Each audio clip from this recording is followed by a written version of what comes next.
part of it all is that the person that has had the ability to see beyond themselves has an opportunity to change their mindset and know better, do better for themselves and the people around them. And I think that's what we try to do as a company, do better for ourselves as entrepreneurs, as a business that makes makes travel affordable, and also for those that can't do it for themselves in our social aspect of the business. Yeah, and I suppose this opportunity that came sooner rather than later broadened your horizons even beyond the African continent. Your studies that afforded you the opportunity to work in Florida and the US at Disney World, Nogals. What was the experience like, and did it contribute, I would imagine, in you starting up your own travel company? Hugely. So I studied hospitality management in DUT, and in varsity, hospitality students had the opportunity to either go to Dubai.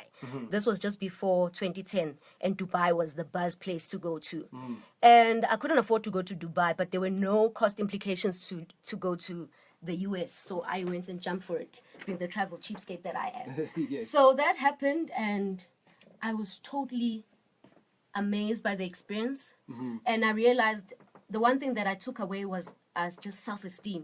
Americans are very, very proud of themselves as individuals and as a nation. They're patriotic, as you might know is already. Sure. And then the other thing as well, working with them, alongside them, they really, really appreciated their away time.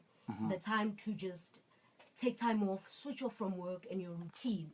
And I think that left a lasting impression. I might not have recognized it at that time, but later on it played in my mind, and it certainly shaped Traveling Cheapskates in one way or another. And the name itself, I've seen a TV program in TLC, Cheapskates, Yeah, but it has yeah. to do with what, groceries and Yes. that stuff. People doing that stuff cheaply. Yeah, getting what's it? Some stuff from the canteen at work. Some people take it home digging for dinner. in bins as well. Crazy Inspiration stuff. came from there? No? Not even. They take it too far. Yeah. So the thought process was really to be obvious. So myself and Pilile were just looking for something that just says exactly what we do, exactly what we are. And I must say, before the company even materialized or formalized, we're already traveling cheapskates. We're already calling ourselves traveling cheapskates. We're saying with those people that just travel cheaply. And then I think it actually started off as traveling cheaply. And then Pilile, being good with words, said, let's refine this and let's make it sound better. So that's how we got to be Traveling Cheapskates. And we're exactly that. We just travel on a budget. Yeah, and you actually said it when you had the choice between Dubai and the US, and the US Yeah. came pro bono. It was free, and you chose that. So already the name was in the making there, Traveling Cheapskates. Now, what sets you apart from everything else that's out there, and what do you offer a prospective traveler? So the funny thing is, we started off focusing on backpacking, thinking that everybody just wants to experience, and just get a bed. And the market gave us a reality check. They said, we are happy to get pampered whilst we are away. So our packages range from anything from group travel is the focus, so that it does become cheap and affordable. So anything for millennials, we're talking like accommodation and activity put together, packages for families, packages for we have vacations now. That's the buzzword. So we have such where you go to your sun city, you get some time with your partner, and then the last thing that we're focusing on at the moment is the trend for mummies to stay active.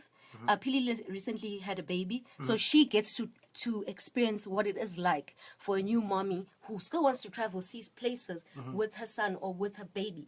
So now the focus is also just for the new mummies. And what sets us apart really is that we do try out things before we sell it out to the consumer. And so we like your girl next door, pretty much. So unlike the big corporates that sell you the dream where you're speaking to a telephone voice, you are talking to somebody, you're talking to a human. You're talking to Pearl, who has an interest in travel, who has tried it out. So I'll make recommendations. We also do blog posts on the travels that we've tried out to give the traveler an idea of what really goes down. We give you an itinerary that will make recommendations inclusive of what you've already paid for. Yeah. Yeah. But let's clarify this because some folks might be thinking that, or at least I thought it, so I might as well share it. Cheapskates it. doesn't mean you go for the lowest end of No. You know what I mean? But honestly, when we started, that was our mindset. Back, like I said, backpackers. Yeah. But that's not what everybody. That's not what everybody wants.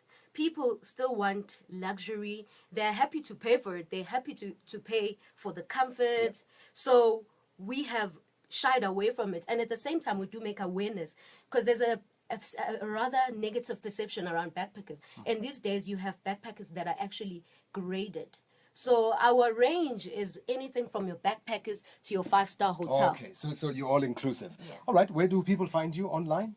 We're out in the social media streets. Yep. You find us on Instagram at Traveling Cheapskates, one word, spelled with a double L. On Facebook, exactly the same. We're also on Tumblr with our blog, which will tell you exactly how the trip that we've experienced spells out and how it played out. And we're also on Twitter, Traveling Cheapskates. Oh, fantastic. And you guys are young. I mean, I'm noting that. Yes. And we're black. We're super Afropolitan. Okay. No, we need to say that. I'll tell you why. Yes, yeah. When we first started traveling, it was just a friendship thing, okay? So we would experience places where you could feel that it's a taboo for a young black female to be in that area. And that's the curiosity that played in our minds. And that's the itch that we had that, no, this can't be right. We were traveling with internationals. They were our travelers. There was nobody that we could speak the language with. Or anybody from home? No. So that's the underlying thing, and it's something that we do like to emphasize when we share our story of how it all began. It really was just us traveling and experiencing our country. That's a compelling enough reason to want to open the door for more South Africans your age, younger, and the rest of it to explore the beauty and splendor that our country has to offer. Sounds like a good story to tell. It certainly is. So it's at Travel Cheap.